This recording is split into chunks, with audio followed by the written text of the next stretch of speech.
난 필요 없네. 주님만 경배해. 아멘. 전능하사 천지를 만드신 하나님 아버지를 내가 믿사오며 그 외아들 우리 주 예수 그리스도를 믿사오니 이는 성령으로 잉태하사 동정녀 마리아에게 나시고 본디오 빌라도에게 고난을 받으사 십자가에 못 박혀 죽으시고 장사한 지 사흘 만에 죽은 자 가운데서 다시 살아나시며 하늘에 오르사 전능하신 하나님 우편에 앉아 계시다가 저희로서 산자와 죽은 자를 심판하러 오시리라. 성령을 믿사오며 거룩한 공예와 성도가 서로 교통하는 것과 죄를 사하여 주시는 것과 몸이 다시 사는 것과 영원히 사는 것을 믿사옵나이다. 아멘.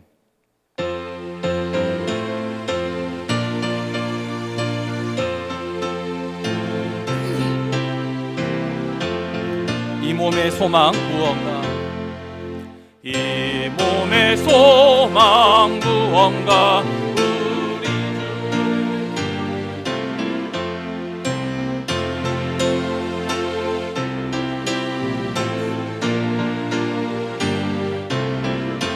주 나의 반석이시니 그 위에 내가 서리라. 그 위에 내가 서리라. 무섭게 바람 부는 밤 물결이 높이 설렐 때 우리 주 크신 은혜의 소망에 주리라. 주 나의 반석이시니 그 위에 내가 서리라. 그 위에 내가 서리라. 세상에 믿던 모든 것 끊어지긴 할 때여도 구주의 언약 믿사와 내 소망 더욱 크리라. 주 나의 반석이시니 그 위에 내가 서리라. 그 위에 내가 서리라. 천국 올라가 하나님 앞에 배울 때 구주의 의를 힘입어 어여치 바로 서리라. 주 나의 반석이시니 그 위에 내가 서리라. 그 위에 내가 서리라. 아멘.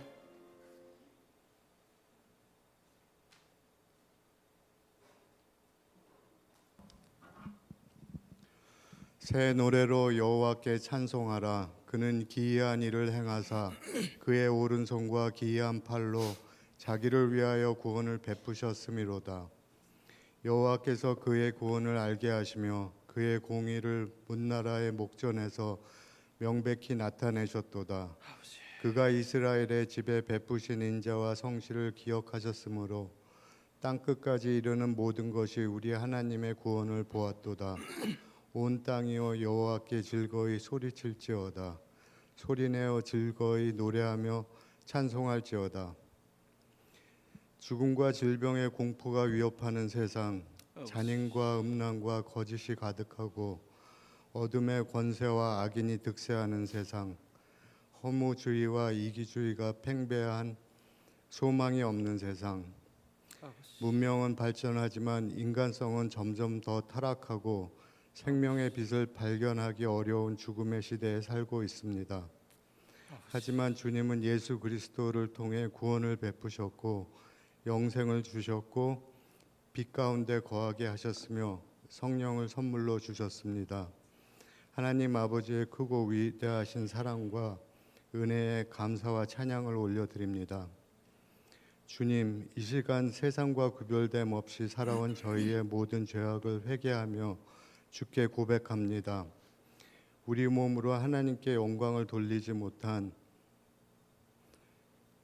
중심적 신앙생활을 회개하오니 주여 용서하여 주시옵소서.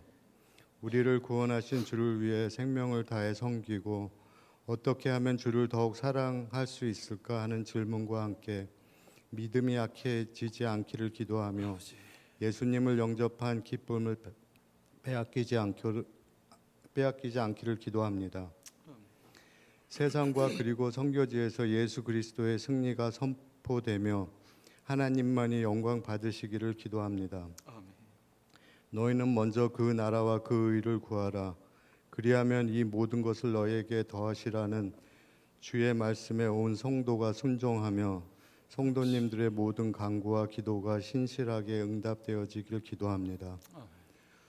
주님, 벨리중앙장로교회가 거룩한 교회가 되어 진리의 빛을 발하는 금초대가 되게 하시며 이 지역과 사회의 빛이 통로가 되게 하시길 소원하며 기도합니다. IBC 철치에도 동일한 은혜를 허락해 주시옵고 교육관에서 함께 예배드리는 자녀들과 각기 다른 예배 처소에서 예배하는 모든 자녀들이 세상과 구별된 거룩한 삶으로 하나님께 영광 돌리게 하시옵소서. 박정호 목사님을 위해 기도합니다. 성령의 충만함으로 전하시는 말씀을 통해 주의 뜻과 마음이 깨달아지게 하시고 주께서 예비하신 성령의 선물을 받아 오직 주만 섬기기를 작정하는 은혜의 시간이 되게 하시기를 기도합니다. 하나님의 나라가 이 땅에 임하고 주의 선하신 뜻이 이루어져 나라와 권세와 영광이 주께 돌아가기를 기도하며 예수님 이름으로 기도합니다. 아멘. 아멘.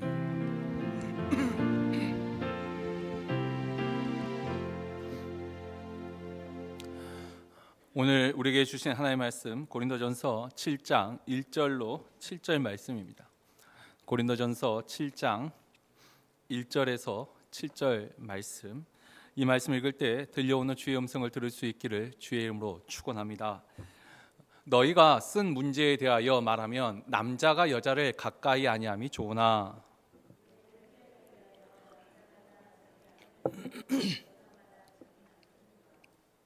남편은 그 아내에 대한 의무를 다하고 아내도 그 남편에게 그렇게 할지라.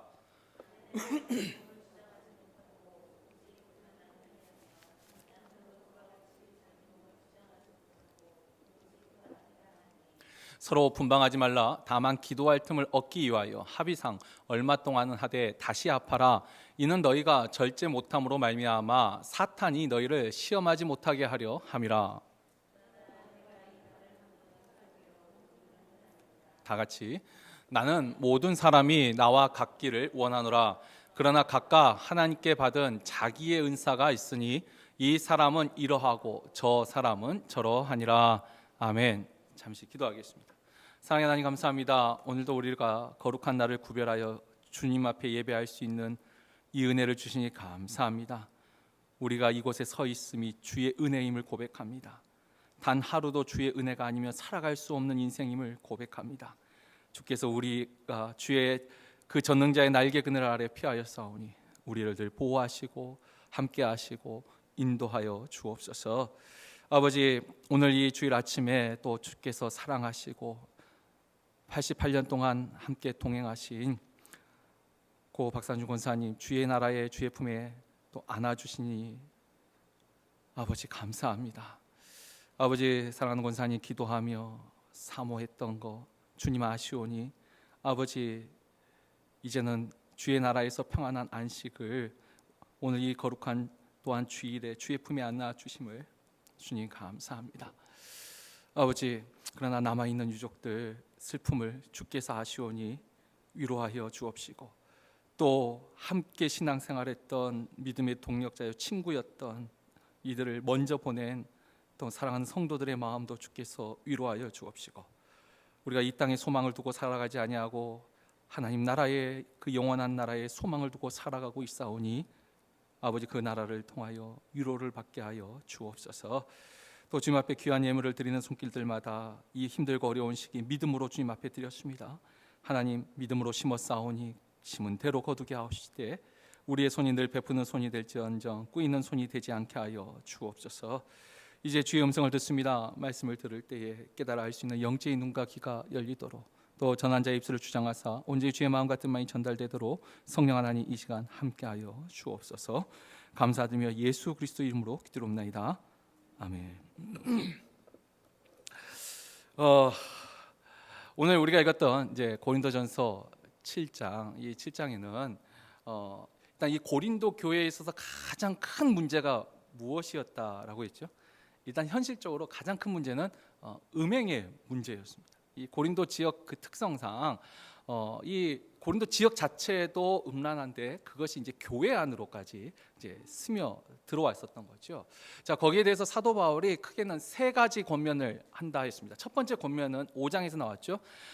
이 근친상간과 같은 분명한 죄악을 저질렀음에도 불구하고 그것을 죄로 깨닫지 못하고 교회에 나오는 그 사람을 너희는 쫓으라. 그러니까 출교가 일단은 이 음행에 대해서 첫 번째 사도 바울이 말한 권면입니다. 그리고 그거 출교만이 답은 아니에요. 더 중요한 건 두 번째, 이제 6장에서 뭐죠? 우리가 이 성과 거룩함과 속됨을 이 세상은 다르다라고 분리하고 있는데 아니죠. 우리의 이 속됨 자체가 구별되면 뭐가 되죠? 거룩함이 된다. 그래서 어떻게 해요? 우리 몸으로 하나님께 영광을 돌리라. 몸과 영혼이 분리된 것이 아니고 우리가 이 몸으로, 그리고 분리됐기 때문에 이 몸을 내 마음대로 사용해도 좋고 또 때로는 금욕하는 거, 그런 것도 아니라 그 몸으로 하나님께 영광을 돌리도록 하라. 이게 이제 권면입니다. 근데 오늘 이제 이 마지막 세 번째 이 권면이죠. 이 세 번째 권면은 좀 더 근원적인 문제로, 근원적인 그 원인으로 이제 들어가지요. 이 음행에 대한 근본적인 해결책은 뭐 출교도 아니고 내가 몸으로 하나님께 영광을 돌려야겠다 이런 결심, 그 믿음의 선택, 이것도 중요한데 그것만으로 되지 않고 더 중요한 근본적인 해결 방법은 뭐냐면 가정을 갖는 것입니다. 그래서 이제 사도 바울이 오늘 이제 거기에 대해서 권면을 시작합니다. 일단 사도 바울의 권면을 한번 살펴보죠. 일단 1절에 이제 보면은 사도 바울이 이렇게 시작합니다. 너희가 쓴 문제에 대하여 말하면, 일단 너희가 쓴 문제라는 게 뭐냐면 이 고린도전서가 편지인데 이 편지를 보내기 전에 고린도 교회가 바울에게 먼저 편지를 보냈습니다. 그 편지에 질문을 했어요. 특별히 결혼에 대해서 질문을 했는데 사도 바울이 지금 거기에 답변을 주는 것입니다. 자, 그런데 일단 배경 지식을 하나 알고 계셔야 돼요. 이 고린도 교회 사람들이 결혼을 가지고 뭘 질문할 게 있겠어요? 근데 그 당시 상황이 어떤 상황이었냐면 우리가 이제 다다음 주에 보겠지만 26절에 보면은 너희가 곧 임박한 환난으로 말미암아 사람이 그냥 지내는 것이 좋다. 임박한 환난이라. 이 고린도 교회가 당시 이런 종말론적인 이 관점이라고 하죠. 종말론적인 신앙을 가지고 있었어요. 왜냐하면 주님이 곧 오겠다고 하셨거든요. 그리고 세상 돌아가는 것 보니까 주님이 곧 오실 것 같은 거예요. 지금 우리도 어떠세요? 요즘 우리 돌아가는 세상 보면 주님이 곧 오실 것 같지 않으세요? 정말 이 전염병 한 지역이 아니라 온 세상이 지금 이 팬데믹 전염병이 있고, 근데 그것으로 끝난 게 아니라 한쪽에는 홍수예요, 한쪽은 지진이에요, 한쪽은 폭발 같은 인재도 있어요. 또 지금 캘리포니아에도 지금 이 팬데믹 때문에 좀 묻혀있지만 대형 또 산불이 일어나고 있어요. 온 세상에 난리와 난리 소문이 가득해요. 그리고 그 와중에 또 먹고 살기가 점점 어려워져요. 왜? 이게 점점 길어지고 있으니까. 그래서 사람들이 어떻게 하죠? 너무 세상 살기 어려워.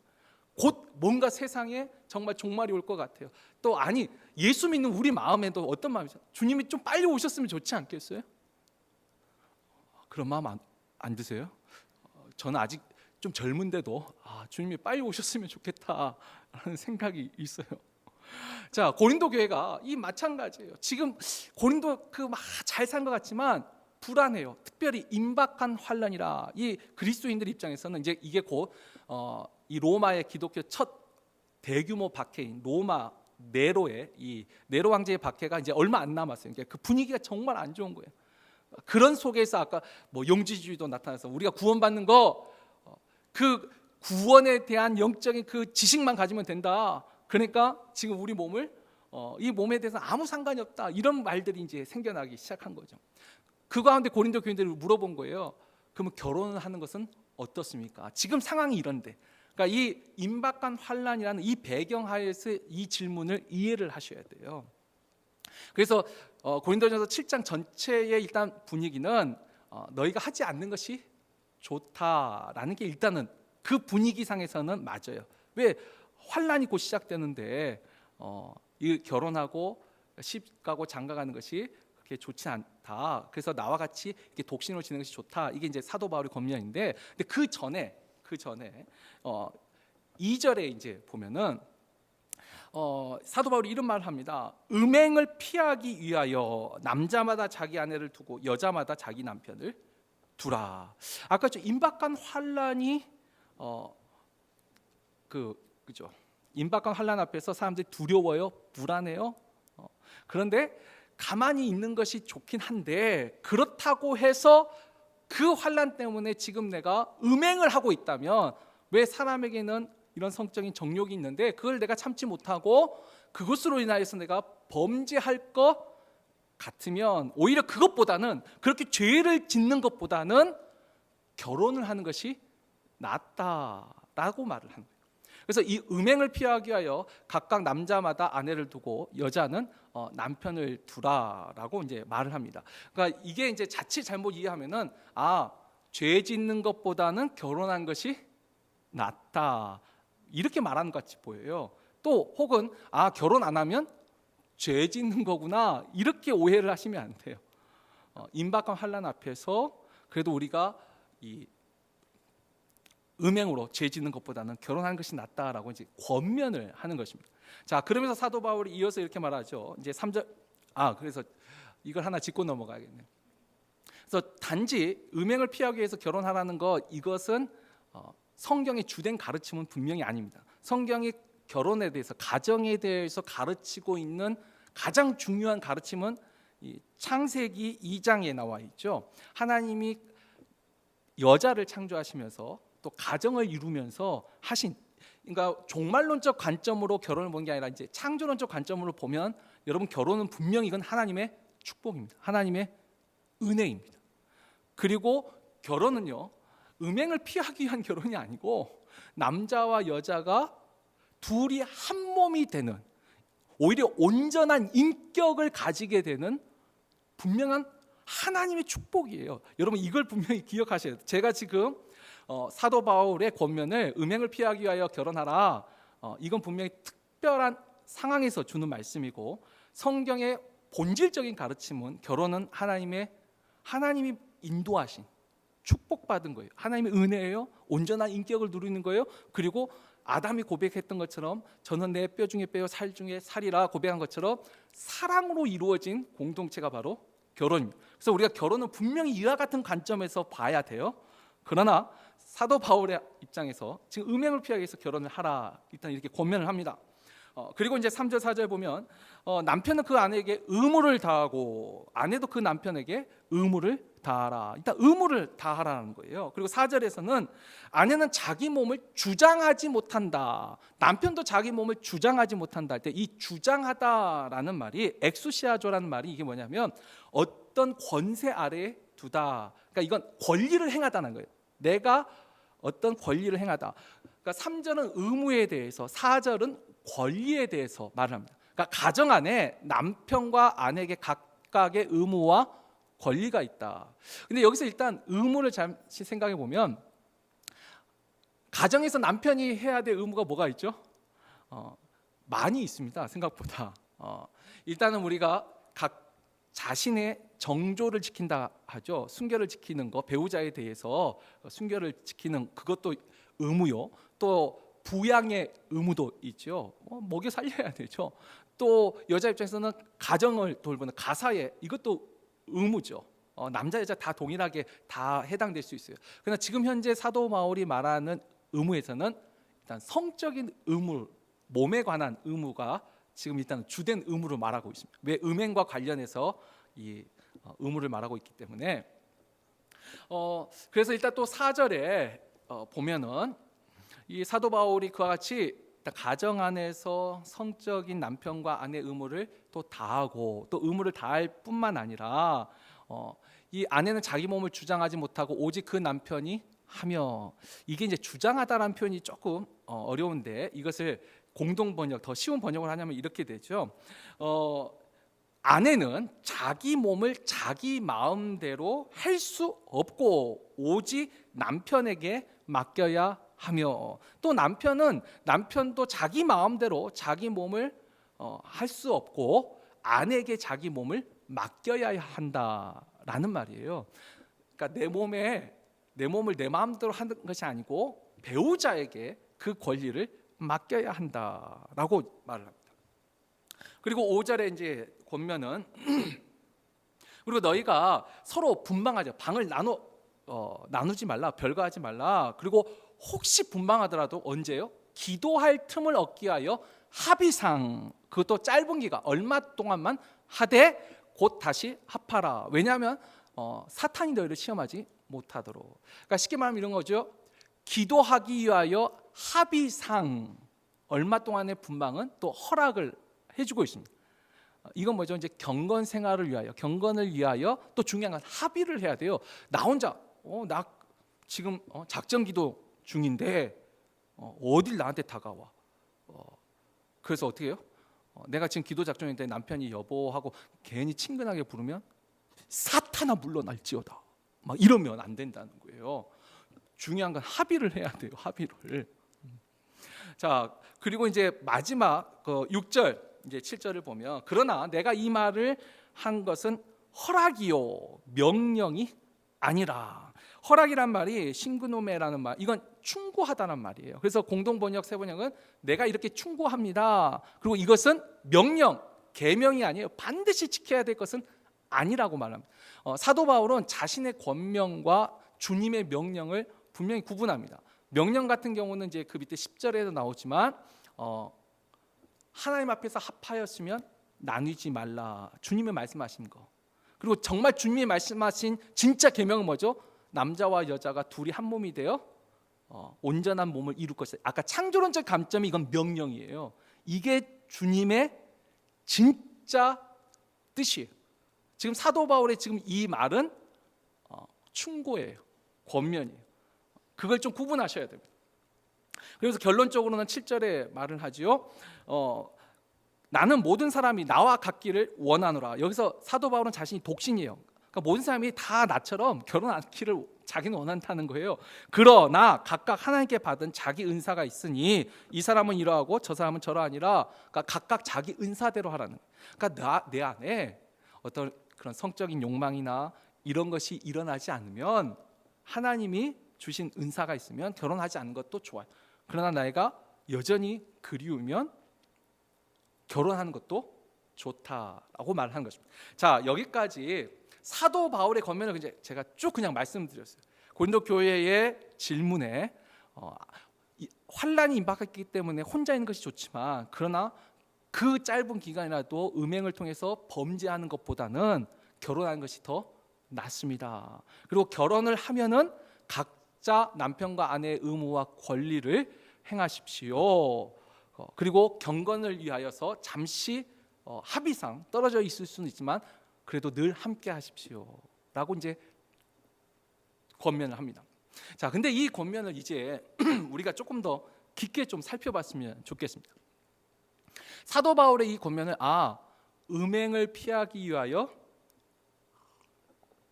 그러니까 죄를 짓는 것보다는 결혼하는 것이 좋다.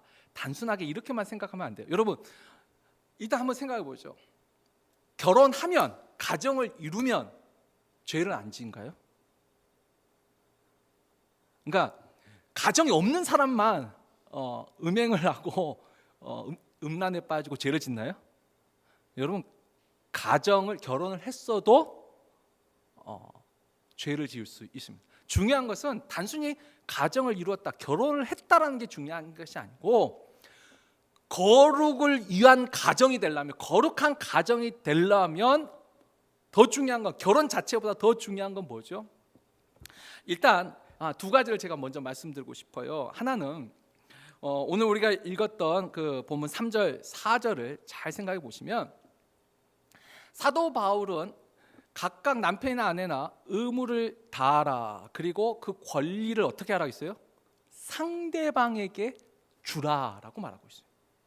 이게 뭐죠? 의무는 누가 하는 거예요? 나에게는 의무를 적용해야 돼요. 내가 해야 되는 일을 해야 되는 거예요. 권리는요, 상대에게 주는 거예요. 사도 바울의 권면의 핵심은 지금 여기에 있어요. 그런데 여러분, 이것이 만약에 반대가 된다고 생각해 보세요. 상대에게는 의무를 계속 우리가 강요하고, 당신이 이렇게 해야지, 그러니까 해야 될 건 상대방한테 말하고, 내 권리는 내가 행한다고 생각해 보세요. 나의 권리를. 반대가 될 경우 어떤 일이 일어날까요? 자, 뭐 예를 들어 더 쉬운 예를 들어볼까요? 아까 부양의 의무가 있다. 뭐 성적인 것은 우리가 좀 뭐 다 저도 여기서 말하기 좀 민망하니까. 근데 비슷해요. 부양의 의무를 생각해 보세요. 아내가 남편한테, 우리가 부양의 의무는 누구한테 주로 있을까요? 남편이요? 옛날에는 그랬어요. 요즘 그렇게 말하면 큰일 납니다. 우리가 각자 다 가정을 다 돌보는 거예요. 자, 그런데 어찌됐든가 아내가 그래요. 당신이 먹여 살려야지. 그 의무에 대해서 남편에게만 자꾸 그것을 이야기해요. 여러분, 그러면 어떻게 될까요? 여긴 다툼이 생겨나게 되어 있습니다. 그리고 자, 집안일은 여자의 권리라고 내가 생각해요. 집안에 대해서. 그래서 남자가 뭐라고 하면 이런저런 잔소리하지 마. 집안일에 신경 쓰지 마. 이건 나만의 권리야 라고 말하면, 여러분, 그것도 분쟁과 다툼이 일어납니다. 예전에 그랬죠. 남편에게 주신 말씀, 아내를 생명을 바쳐 사랑하라. 아내에게 주신 말씀, 주님께 하듯이 복종하라. 각자가 그 말씀을 받으면 그 가정은 천국이 되는데, 이게 거꾸로 적용을 하고 왜 너 그렇게 안 해? 비판으로 가면 이 가정은 지옥이 됩니다. 사도 바울이 결혼을 하는 것만 중요한 게 아니라 그 결혼을 해서 이룬 그 가정이 정말 죄를 짓지 않는 가정, 화목한 가정, 거룩한 가정이 되려면 의무는 나에게 적용하고 권리는 상대에게 주라는 거예요. 근데 오늘날은 어떻게 하죠? 현 시대의 흐름은요, 사실 정반대로 가고 있어요. 내 몸에 대한 권리는, 그 권리는 누구에게 있어요? 나에게 있는 거죠. 내 몸의 권리가 나에게 있는 거예요. 내 몸의 권리가 남편에게 있나요? 아내에게 있나요? 아니죠. 내가 원치 않으면 안 해야 되는 거예요. 내가 원치 않는데 하려고 하는 그것이 불법이 된 거죠. 그래서 오늘날 이게 좀 유식한 말로 하면 성적 자기 결정권이라는 말이 실제로 이 법에 있어요. 성적인 것에 대해서 내가 결정하는 거예요. 내가. 여러분, 그 권리가 나에게 있으니까, 내 몸의 권리가 나에게 있으니까 간통이 죄예요, 아니에요?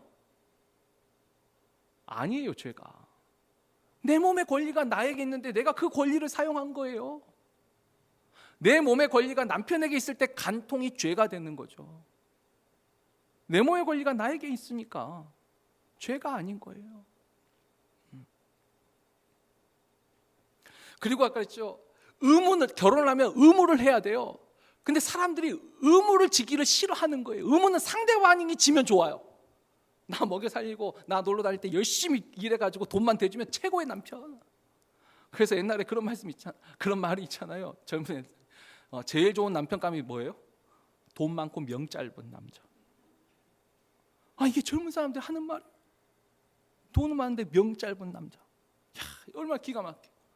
그러다 보니까 어떻게 이제 점점 결혼을 기피해요. 결혼을 잘 안 하려고. 근데 결혼을 안 하는 이유가 뭘 것 같아요? 여러분 잘 보시면 즐기는 건 좋아요. 근데 결혼한 의무는 싫은 거예요. 예전에 부모가, 내가 자녀일 때 부모가 나한테 부모의 의무를 다할 땐 좋아했어요. 그 부모가 나를 위해 헌신하고 희생한 거 좋았어요. 근데 자기가 부모가 돼서 자녀들한테 자신의 삶을 포기하고 헌신하고 의무를 다하려니까 싫은 거예요. 나 혼자라도 이렇게 자유롭게 잘 살 수 있는데 왜 괜히 남편 해가지고 뒷수반하고 싫은 거예요. 의무는 다하는 것은 싫어지고 권리는 주장하고 싶어지니까 현 시대의 가정은 많이 깨어질 수밖에 없어요. 그리고 가정이 이루어지기가 어려워지는 거예요. 그러니까 사도 바울은 여기서 단순히 음행을 피하기 위하여 결혼하라 거기만 초점이 있는 것이 아니라 하나님 말씀대로 하나님이 원하신 대로 의무는 너희에게 적용하고 권리는 상대에게 주라. 그래야지만 그 가정이 음행을 피할 수 있는 거룩한 가정이 되는 거예요. 그렇죠. 내가 내 몸의 권리를 해서 이건 실제 통계도 나와요. 배우자가 간통을 했을 때 자기도 간통을 하고 싶다라는 생각을 사람들이 할까요, 안 할까요? 실제로 저지른 숫자는 적을지 몰라도 상당히 많은 사람들이 배우자가 간통을 하면, 그러니까 간음을 하면 자기도 할 수 있다라는, 또 할 수만 있다면 하고 싶다라는 생각을 한다는 거예요.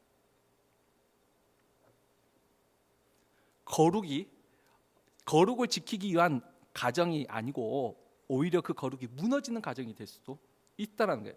음행을 결혼만 한다고 해서 음행이 피해지는 게 아니라는 거예요. 어떻게 그 가정을 이루어 나가냐가 더 중요한 거예요. 여기서 나온 것이 또 두 번째, 오늘 우리가 또 깊게 묵상하게 이제 5절 말씀이에요. 기도하기 위하여 서로 합의상 얼마 동안 분방을 하더라도 여기서 초점이 잠시 떨어져 있을 수도 있다 이 초점이 아니라 여기에 기도하기 위하여 합의상. 이게 뭐죠? 여러분, 가정이요 하나님의 그 말씀, 그 믿음, 그러니까 경건 위에 그 가정이 세워져야지만 거룩도 지킬 수 있어요. 여러분, 믿음이 없으면, 그러니까 하나님에 대한 그 믿음이 없다면 배우자 눈만 속이면 괜찮은 거예요. 이 교도소에 그 수감된 한 재수가 했던, 이건 유머예요, 그냥. 왜 교도소에 들어왔습니까? 당신이 왜 감옥에 들어왔습니까? 했더니 이 사람이 뭐라고 한지 아세요? 재수없게 들켜가지고. 무슨 말인지 이해되세요? 들키지만 않으면 감옥에 올 필요가 없는 거예요. 재수없게 들킨 거예요. 배우자 눈만 속이면 잠깐 인조하는 거, 그게 뭐가 문제예요? 꼭 성적인 것만 그래요? 땡기는 것도 몰래 갔다 오면 되잖아요. 몰래. 다 몰래 해본 경험들이 없으시니까 표정이 다 남의 얘기 듣는 것 같아요. 너무 좋은 현상. 그런데 우리가 하나님 앞에 서면요, 내가 하나님을 믿으면요, 사람의 눈은 속일 수 있어요. 배우자 눈은 속이고 나 아는 사람 눈은 속여요. 그래서 내가 이 캘리포니아 안에서는 그래도 딴짓을 안 해요. 근데 멀리 타주에 가고 전혀 나를 모르는 낯선 장소에 가면 사람이 바뀌어요. 역시 또 그런 분이 없으니까 또 남 얘기 같아요. 근데 그런 분이 계세요. 나를 아는 곳에 있는 곳과 나를 전혀 모르는 곳에 있을 때 바뀌는 사람들이 있어요. 그건 뭐죠? 사람의 눈만 의식하는 거예요. 근데 우리가 하나님 앞에 서면요, 하나님이 보고 계시잖아요. 하나님 앞에 숨길 수 있는 것이 있나요? 오히려 하나님은 오래된 죄악까지도 드러내시는 분인데, 다 알고 계시는 분. 우리가 하나님의 말씀과 그 믿음 위에 가정이 서지 않으면 그 가정은 거룩해질 수가 없어요. 예를 들면 그래요. 남편이 아내를 사랑하고 아내가 남편을 사랑하면 얼마나 좋아요? 당연히 좋아요. 근데 항상 삶에 문제가 생겨요. 제가 아주 비근하게 자주 들었으니까 뭐 이 캘리포니아식으로 하죠. 자, 이번 휴일에 디즈니랜드 가자라고 남편이 말했어요. 우리 큰 데 가자. 남편은 너무 걸어다니기 너무 힘들어. 디즈니랜드 잘못 가면 디질랜드야. 사람 다 죽어. 그래서 조금만 돼. 유니버설 스튜디오 가자라고 말을 해요. 둘이 싸워요. 별 싸울 문제도 아닌데. 자, 그럴 때 어떻게 해야 돼요? 그 가정에 어떤 해답이 있을까요? 자, 여자는 남자 말을 들어야 돼. 이건 이제 유교식 대답이에요. 또 하나는 무조건 목소리 큰 사람이 이겨요. 남자든 여자든 먼저 악소리 내는 사람이 이기는 거예요. 이건 세상의 방식, 힘이 있는 사람의 말. 성경은요, 둘 중에 하나님 말씀이 기억나는 사람이 지는 거예요. 남편이 그래, 아내 위해서 죽으라고 했는데 이거 죽고 사는 문제도 아닌데 그냥 죽어야지 라고 하면 지는 거예요. 자, 여자가 남편의 말에 복종하라 했는데 이거 죄는 아니니까 남편 따라야지, 지는 거예요. 자, 그런데 보세요. 아까 유교의 대답이든 힘의 논리든 성경의 논리든 어느 가정에 화목이 있겠어요? 어느 가정에 기쁨이 있겠어요? 유교식이든 세상의 힘이든 일단은 가요. 근데 억지로 따라간 그 사람은요, 정말 디즈니랜드 따라갔으면 디즈랜드 되는 거예요. 억지로 유니버설 따라가면은 룩 하는 거예요. 그런데 내가 지고 가면 그래도 감사한 거예요. 여러분, 그 차이를 아셔요. 가정이 믿음 위에 서 있을 때 거룩을 지킬 수 있는 거예요. 적어도 그렇죠. 그 가정에 기도하기 위하여 서로 분방하기로 합의가 될 가정이라면 그 가정은 거룩을 지킬 수 있는 가정이에요. 여러분, 이 한 구절을 너무 간단하게 생각하지 마세요. 기도하기 위하여 서로가 합의할 수 있는 가정은 믿음 위에 서 있는 가정이에요. 다른 건 합의는 많이 해도 기도하기 위하여, 경건을 위하여 믿음 위에 서 있을 때 그 가정이 화목한 가정. 그래서 우리가 뭐 좀 다른 말씀이긴 하지만 마태복음 10장 37절의 말씀, 누가복음 14장 26절 말씀, 이 두 구절이 비슷한데 거기 보면 주님이 이런 말씀하시죠. 아버지나 어머니를 나보다 더 사랑하고 아들이나 딸을 나보다 더 사랑하고, 누가 보면 아내를 나보다 더 사랑하고 그 형제와 자매를 나보다 더 사랑하는 자는 나와 하나님 나라에 합당하지 아니하다. 좀 다른 말이지만 이게 뭐죠? 하나님이 원하신 건 사랑하기를 원해요. 그러나 그 사랑이 하나님을 사랑하는 것보다 더 사랑한다면 여러분, 그 가정의 그 사랑도 흔들립니다. 하나님에 대한 그 사랑이 가장 우선시 돼야 돼요. 믿음 위에 가정이 서야 돼요. 그래서 여러분, 가정을 볼 때 이 가정의 소망이 어디 있어요? 소망이 먼저 바라는 거죠. 자, 여러분, 지금 현재 여러분 미래의 가정, 지금 내 가정을 보면서 미래에 어떤 모습일 거라고 기대하세요? 소망하세요? 여러분, 배우자에게 소망을 두신 분 계세요? 나는 늙어갈수록 내 남편이 너무 좋아. 난 남편만 있으면 돼. 나이가 들어서 내 아내가 너무 좋아. 난 오직 아내만 있으면 돼. 자, 그렇게 만족하고 소망이 되시는 분 손 한번 들어보세요. 저도 내려야 돼요. 여러분, 배우자와 그 배우자가 변해서 정말 나한테 자상하고 따뜻하고 막 이렇게 변할 것 같은, 내 남편이 변할 거야, 내 아내가 변할 거야, 그게 소망이 돼서 결혼 생활이 기쁘신 분들 참 드물 거예요. 사람 잘 안 바뀌어요. 그런데 하나님이 나에게 이 가정을 주셨어. 그리고 하나님 앞에 기도하니까 하나님이 우리 가정을 지켜주실 거야.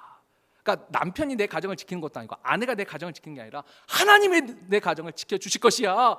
그리고 내가 여기서는 비록 갈등도 있고 힘도 들지만 내가 하나님 나라에 가면 하나님이 내가 말씀에 순종하고 이 가정을 지키기 위해서 기도한 거 아시고 하나님이 내 모든 눈물과 슬픔을 다 닦아주시고 하나님이 날 위로해 주실 것이야.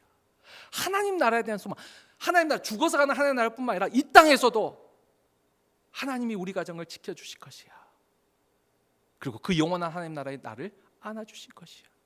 여러분, 이 소망이 가정을 지킬까요? 아까 배우자와 그 배우자의 변화에 대한 소망이 가정을 지켜줄까요?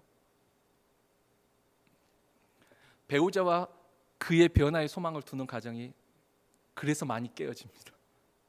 거기에 소망을 두면 사람에겐 소망이 없어요.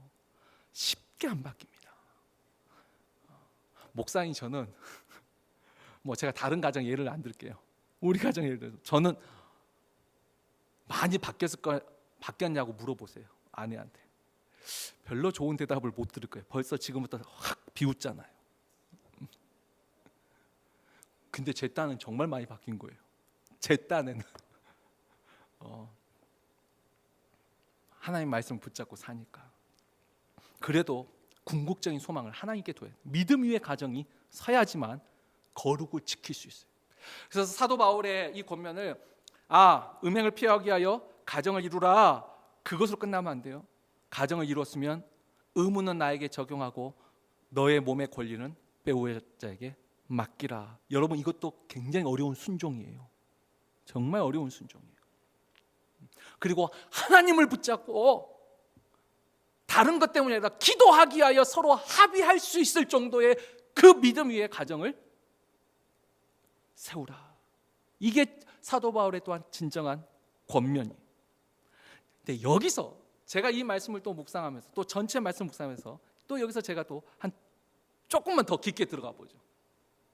일단 그 음행을 피하기 위하여 음행에 대한 권면이 제가 처음에 말씀드렸지, 세 가지를 사도 바울이 말했어요. 출교하고, 그 다음에 몸으로 영광을 돌리라, 그 다음에 결혼하라. 근데 이것을 조금 일반적으로 좀 다르게 적용하면 꼭 이 음행 문제뿐만 아니라 우리가 일반적인 삶 속에서도 하나님 앞에 거룩한 삶으로, 구별된 삶으로 하나님을 기쁘시게 하는 삶을 사는데 이 세 가지 원리가 참 도움이 될 거라는 생각을 했습니다. 하나는, 첫째는 뭐냐면 일단은 버릴 수 있어야 돼요. 버리는 것이 있어야 돼요. 죄는, 악은 그 모양이라도 버리라 했던 것처럼 여러분, 분명히 이것이 잘못된 것이라고 생각하면 버려야 돼요. 버리지 않고 그것을 계속 안고 있으면, 꼭 그죠, 불타는 숯을 안고 있으면 데이지 않겠느냐. 어쩔 수 없어요. 죄를 안고서는 안 돼요. 버릴 건 버려야 됩니다. 정말 이것이 내가 아니다라는 생각이 들었다면 버리는 것이 있어야 돼요. 함께 갈 수 없어요. 비우는 거예요. 또 하나, 버린 것으로 끝나는 게 아니에요. 여러분, 선택할 수 있어야 돼요. 여러분, 믿음으로 선택이 있어요. 이런 분이 제가 이제 학생 사역할 때 애들 그래요. 세상 친구들이 뭐 하자 하는데 그거 안 하면 친구들 다 없어진다는 거예요. 그러니까 내가 교회 다니면 친구가 다 없어지는 거예요. 그걸 걱정하는 애가 있어요. 전도를 했을 때. 근데 제가 그때 했던 말이, 참 그래도 그때 하나님 지혜를 주셨어요. 그렇지, 분명 세상 친구는 멀어질 거야. 대신 교회 친구가 생길 거예요. 다른 친구가 생기는 거예요. 내가 세상 즐거움을 버렸어요. 내가 지금 갬블하고 도박하고 또 내가 즐겨하는 술, 뭐 담배, 내 기호식품, 이거 다 끊으면 인생의 즐거움이 다 사라지고 정말 무미건조하고 재미없어질 것 같은 불안감과 두려움이 계세요? 아니요. 내 선택에 따라서 다른 종류의 즐거움과 다른 종류의 교제, 성도의, 그래서 교회 안에 교제가 있는 거예요. 생겨나는 거예요. 중요한 건 선택이에요. 버리는 것만 생각하지 마세요. 선택하면 새로운 것이 생깁니다. 그것이 곧 믿음이죠. 그 새로운 것에 대한 믿음. 하나님은 우리에게 주신다는, 세상이 줄 수 없는 그 평안이 무엇인지, 이 팬데믹 코로나 사태 속에서도 하나님이 주시는 그 평강이 무엇인지 세상은 지금도 알지 못할 거예요. 지금 세상이 요즘 교회에 대해서 얼마나 난리예요. 요즘 뉴스를 보면, 특히 한국 뉴스 보면 불안할 정도, 걱정이 돼요. 근데 오늘 제가 한 기자가 참 그래도 아주 객관적인 이 발언을 하는 거 보고, 그래도 저 사람 좀 낫다 했는데, 그 사람 그런 말이에요. 지금 교회에서 이제 코로나 확진이 많이 일어나니까 자꾸 언론에서 교회를 말하고 있는데, 사실상 교회는 다 아는 사람들이 모여요. 그리고 지키는 교회가 더 많아요. 다 서로 아니까. 그러나 지금 그것 말고도 뭐 숲속 학교, 무슨 유흥업소, 학교부터 해서 지금 사실 집단 감염이 곳곳에서 퍼져나가고 있어요. 근데 오히려 이런 곳은 불특정 다수, 알지 못하는 사람들이 더 많이 오기 때문에 오히려 더 위험하다. 이제 그러면서 우리가 다 중요한 것은 방역 수칙을 잘 지키고 마스크를 잘 써야 된다. 오히려 이게 참 균형 잡힌 발언이었던 것 같아요. 근데 요즘은 다른 데는 너무 교회를 지금 너무 이렇게 해요. 물론 좀 저도 일부 교회의 어떤 태도에 대해서는 동의하지 않는 면이 있지만, 근데 다시 돌아와서 그래요. 근데 왜 교인들은 자꾸 교회에서 예배 드리려고 할까요? 세상이 한 것처럼 정말 무지하고 자기 독단적이고 독선적이기 때문인가요? 저는 그래도 안 올 사람은 안 와요. 스스로가. 근데 안 오는 사람도, 나오는 사람도 저는 가장 중요한 건 하나님이 주신 평안이 있다고 저는 믿습니다. 교회에 안 가면 안 걸리고 안 죽나요? 그 차원의 문제가 아니에요. 가고 안 가고 차고가 아니라 내가 하나님 안에서 하나님이 나를 지켜주신다는 그 마음의 평안, 무모하다는 방종이 절대 아니에요. 근데 세상이 줄 수 없는 평안이 우리 가운데 있는 줄 저는 믿습니다. 그걸 세상은 이해 못해요. 내 믿음의 선택에 따라서 주신 거예요. 그리고 또 하나, 하나님이 자 버렸어요? 내가 선택했어요? 자 그럼 선택했을 때 하나님 뭐예요? 채워주세요. 채워주시는 거예요. 내가 아까 죄를 버렸어요. 그리고 나는 하나님을 섬기기로 선택했어요. 근데 그렇게 하나님이 나를 외롭게 두지 않으시고 하나님이 나를 채워주시더라는 거예요. 은혜로 채워주시더라는 거예요. 사람의 심령이 능히 그 병을 이겨내더라. 코로나 걸렸다고 다 죽는 것이 아니에요. 마음과 영이 강하면 이겨낼 수 있어요. 믿습니까? 하나님이 도와주세요. 채워주세요. 은혜를 채워주세요. 말씀과 기도로 우리가 또 하나님 앞에 가까가면 은혜를 채워주세요. 이것을 좀 더 성경에 더 일반적인 말로 하자면 그렇죠. 우리가 하나님 앞에 거룩을 지키기 위하여 하나님이 기뻐하는 삶을 살기 위해서 제일 먼저 할 수 있는 거, 자기 부인이 있어요. 나를 따라오려면 어떻게 해요?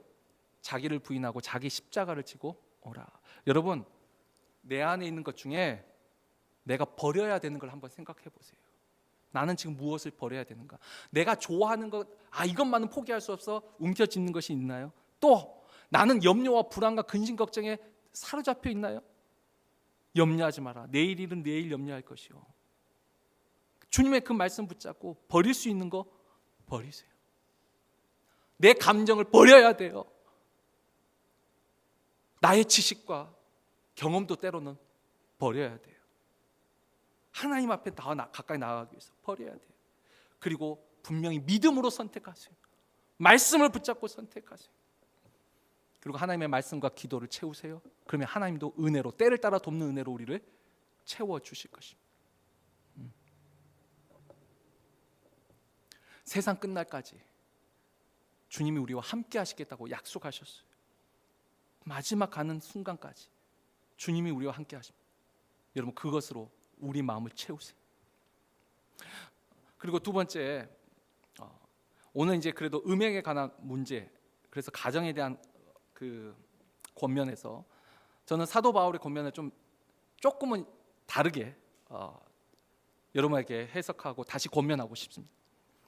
우리가 단순히 음행을 피하기 위하여, 죄를 짓지 않기 위하여 결혼을 하라는 그 말이 아니고,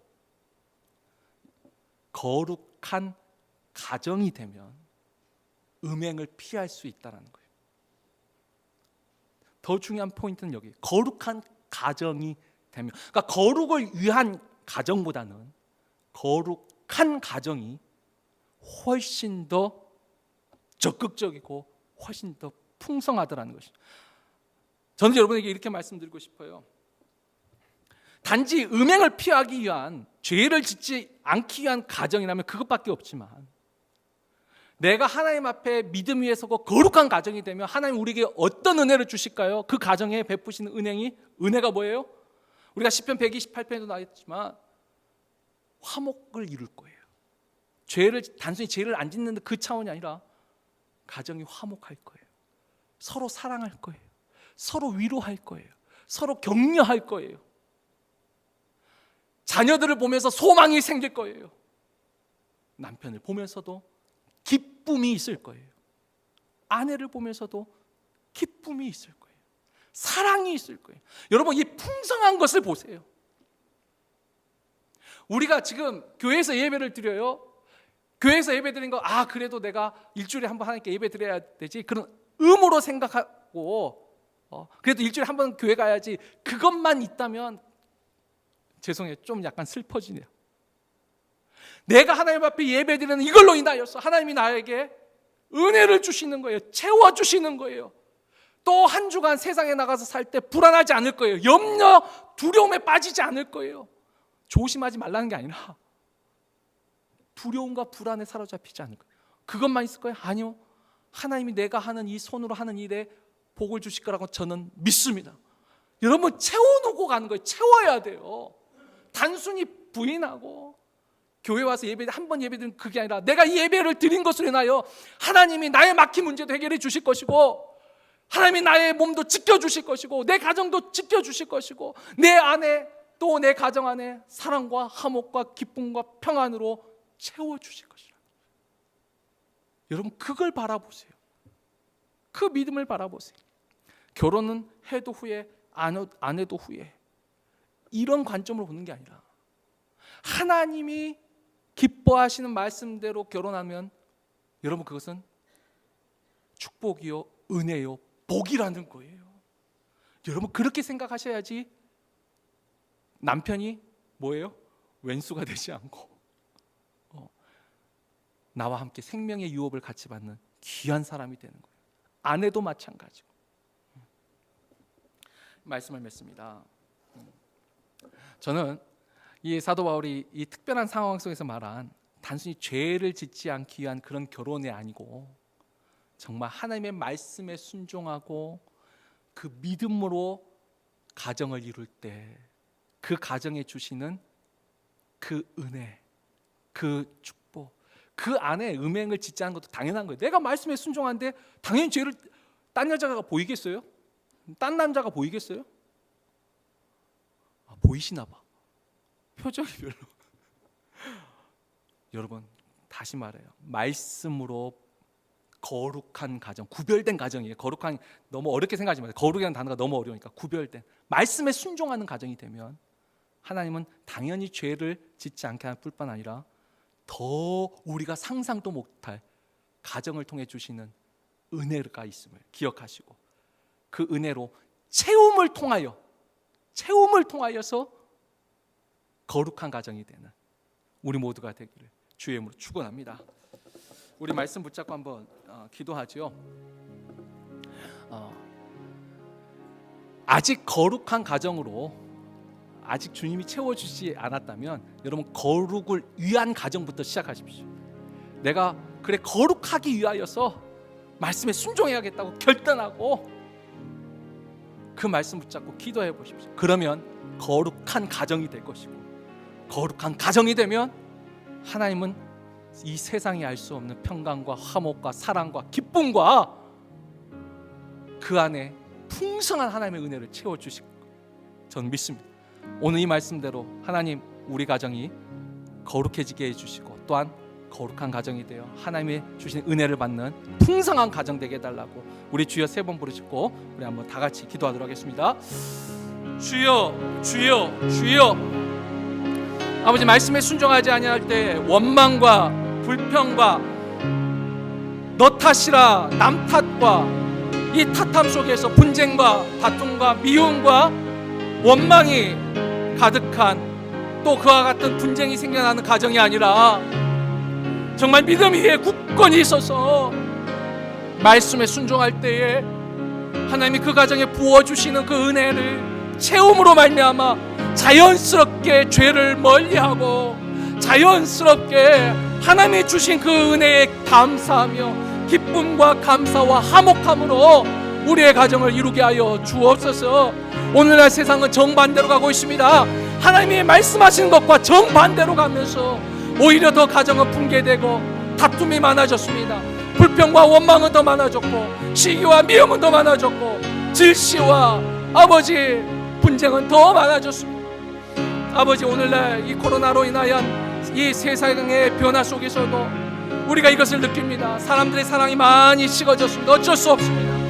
근데 그 가운데서도 우리는 하나님을 신뢰합니다. 하나님을 믿습니다. 하나님이 지켜주시고 보호하시고 인도하심을 믿습니다. 세상 끝날까지, 우리가 주의 나라에 가는 그날까지 주님 우리와 동행하시고 우리를 지켜주심을 믿습니다. 아버지, 이 믿음으로 우리가 가정생활뿐만 아니라 우리가 사회에서, 이 직장에서 생활할 때, 또 교회에서 신앙생활할 때도 늘 말씀에 붙잡고 말씀에 순종하며 하나님 세상이 줄 수 없는 그 평안과 화목과 기쁨과 감사와 충만함으로 아버지께 영광을 돌리게 하여 주옵소서. 사랑의 하나님, 감사합니다. 오늘 우리가 바울의 권면을 통하여서 아버지 더 깊은 의미로 말씀에 순종한 가정이, 말씀에 순종한 부부가 어떻게 살아야 되는지, 또 어떻게 살게 되는지를 묵상합니다. 아버지, 나의 의무를 다하고 오히려 내 권리를 상대에게 주었을 때에 아버지, 그것에서 화목이 있고 화평이 있고 감사와 기쁨이 있는 줄 압니다. 오늘날 세상이 다 정반대로 가고 있습니다. 다 내가 옳습니다. 모든 것이 절대적인 것은 없고 모든 것이 다 상대적이라 말하면서 몸에 대해서도 자신의 결정을 중요하게 여기는 세상이 되어가고 있습니다. 아버지, 그 세상과 구별된 우리가 되기를 원합니다. 우리가 그 세상과 구별되을 때 우리가 거룩해지고 그 거룩한 가정이 되었을 적에 하나님이 우리의 삶에 채우는 그 은혜와 복을 우리가 누리기를 소망합니다.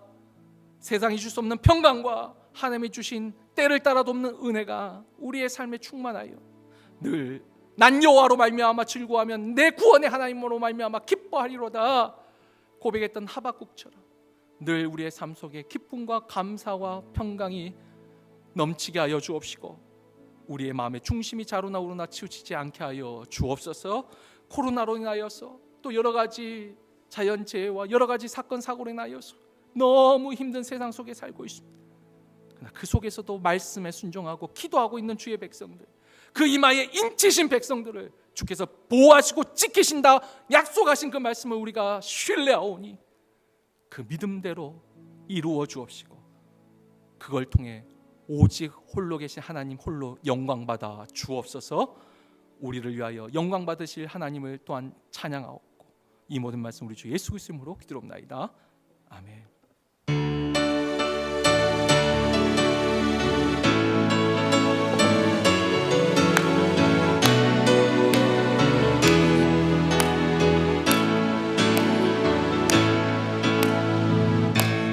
그날이 도적같이 이를 줄 너희는 모르느냐. 늘 깨어 있으라 잠들지 말아라 주님과 동행하라.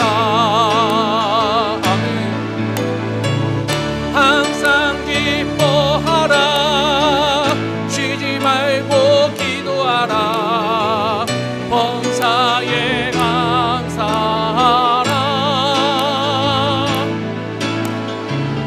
이는 예수 안에서 너희에게 향하신 하나님. 항상 기뻐하라. 범사에 감사하라. 항상 기뻐하라. 쉬지 말고 기도하라. 범사에 감사하라. 이는 예수 안에서 너희에게 향하신 하나님 뜻이니라. 아멘. 이제는 우리 주 예수 그리스도의 크신 은혜와 성부 하나님의 크신 사랑과 성령 하나님의 감화 감동 교통 충만케 하심이 세상과 구별된 가정으로 거룩을 위한 가정에서 또한 거룩한 가정이 되어 하나님이 약속하신 그 풍성한 하나님의 은혜와 세상이 줄 수 없는 평강과 화목과 때를 따라 돕는 그 은혜를 우리의 삶에 풍성히 부어 주실 것을 믿고 주의 말씀에 따라 순종하며 살 것을 마음에 결단하고 고개 숙인 사랑하는 우리 모든 성도들 머리 위에와 저들의 가정과 직장과 삶의 터전 위에 저들의 자녀와 저들의 미래 위에 우리가 섬기는 이 교회와 내가 태어난 나라 살고 있는 이 나라 위에 지금부터 영원토록 함께 있을지어다.